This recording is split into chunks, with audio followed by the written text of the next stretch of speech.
ប្រសិនបើនរណាម្នាក់និយាយថាជីវិតអយុត្តិធម៌ហេតុអ្វីរឿងអាក្រក់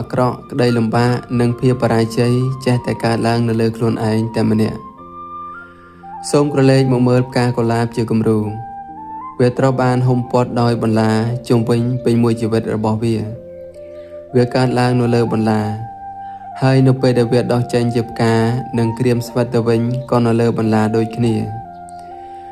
មនុស្សយើងអាចត្អូញត្អែថាជីវិតអយុត្តិធម៌តែមេរៀនជីវិតដែលយើងអាចរៀនសូត្របានពីផ្កាកុលាបគឺជីវិតរបស់យើងមិនយុត្តិធម៌នោះទេប៉ុន្តែសូមកុំបោះបង់ឬបណ្តែតបណ្តោយខ្លួនទៅតាមវាសនាឬក៏ភ្លេចអភិវឌ្ឍខ្លួនឯងឲ្យសោះអាយុកាលជាមធ្យមនៃផ្កាកុលាបគឺត្រឹមតែ 2-3 ម៉ោងប៉ុណ្ណោះវារស់នៅបានខ្លីណាស់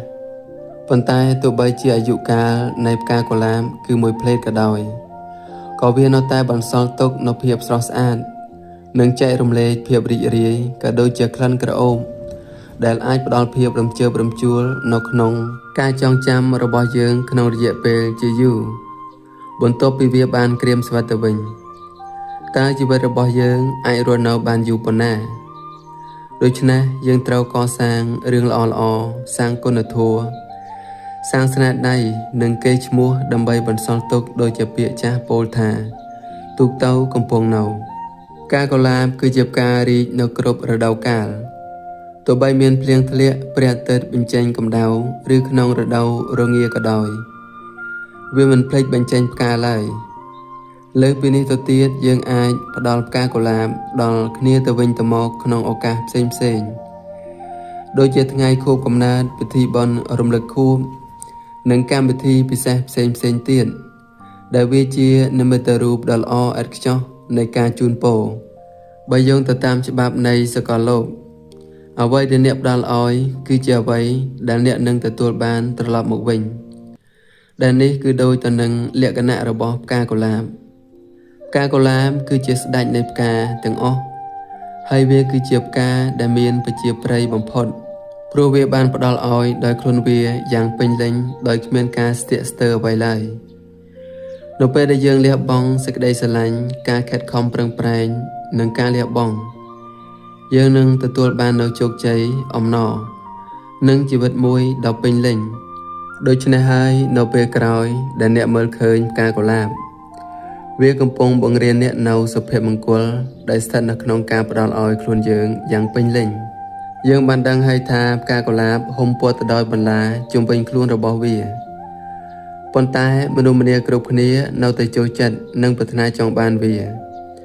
ហើយទាំងឲ្យតម្លៃដោយចាត់ទុកវាជាស្ដេចនៃផ្កានិងយកផ្កាកុលាបទៅជាអំណោយដ៏ពិសេសទៀតផងនេះបានបង្រៀនអ្នកឲ្យដឹងថាទោះបីអ្នកកើតមកមានរូបរាងមិនស្អាតនិងជួបនៅបញ្ហាក្នុងជីវិតរស់នៅច្រើនប៉ុណ្ណាក៏ដោយក៏អ្នកនៅតែមានតម្លៃនិងមានមនុស្សត្រូវការអ្នករហូត